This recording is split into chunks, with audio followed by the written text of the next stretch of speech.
All right, welcome back. Let's take a look at those trending topics now. And starting with DJ Dimples. Now, yeah, Leanne, I don't know what you made of.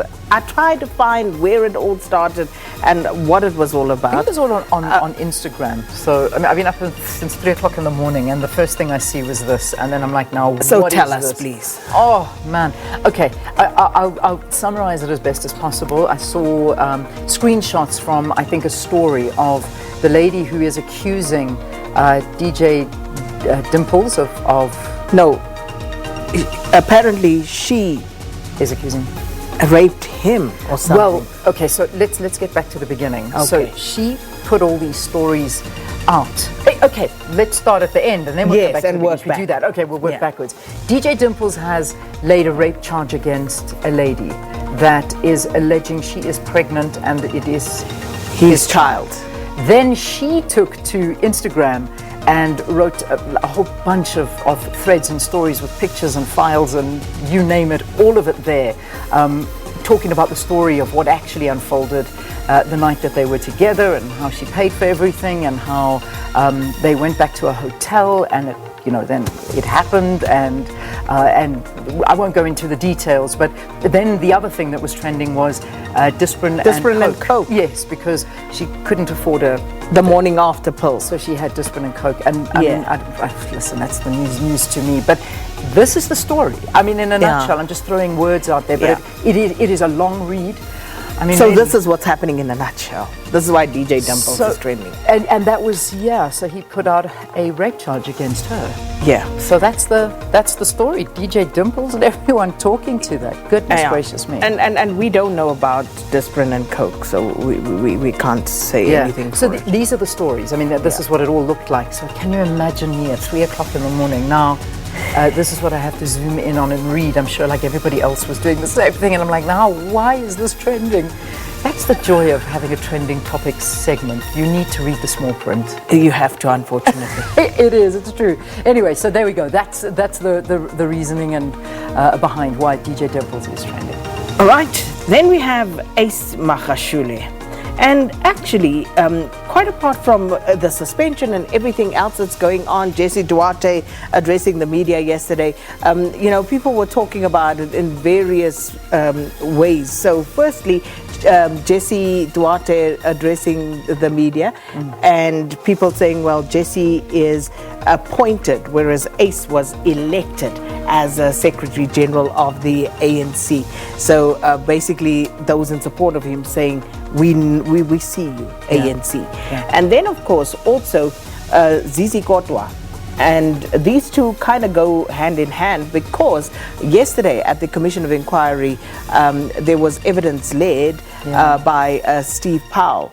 And basically, once again, linking Zizi Kodwa to payments by, I think it was EOH, was it? So luxury payments and accommodation with 2 million rand. Exactly. And the Twitterati again questioning.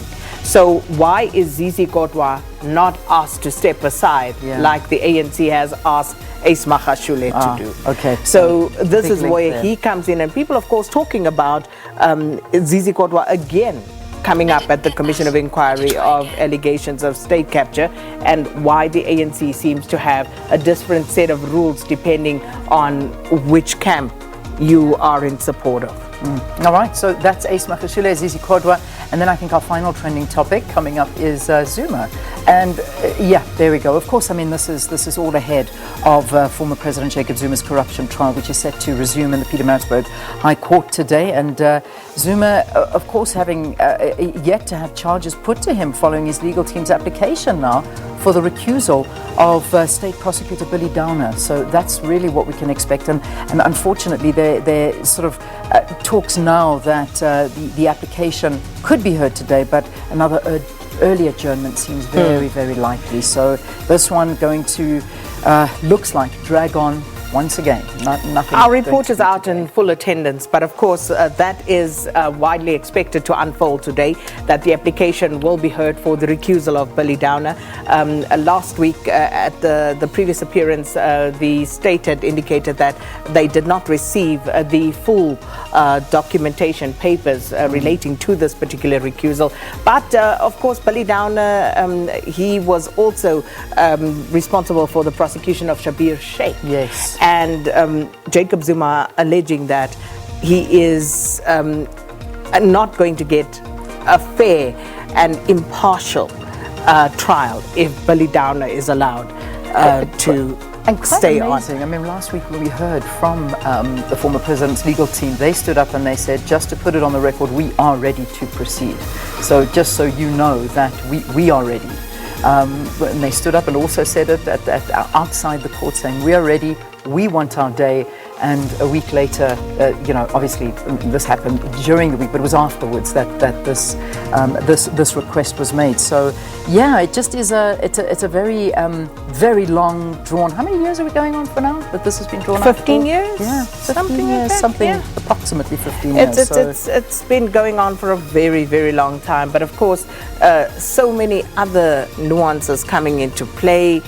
If you remember back to the time when all of this came to light, you remember Leonard McCarthy, and now it's said that the allegation is that he was a CIA agent, and therefore all of this is politically motivated. Yeah. And so we'll see what happens today. The team is out there on the ground, so we'll keep you posted. We'll trust to them. We were hoping, we're still trying to get hold of, we've got legal expert Dr. Nkuseli Bimba, who's meant to be our guest, but we're carrying on that. We're hoping we'll be able to get that interview to you still in this hour. But let's take a look at this story very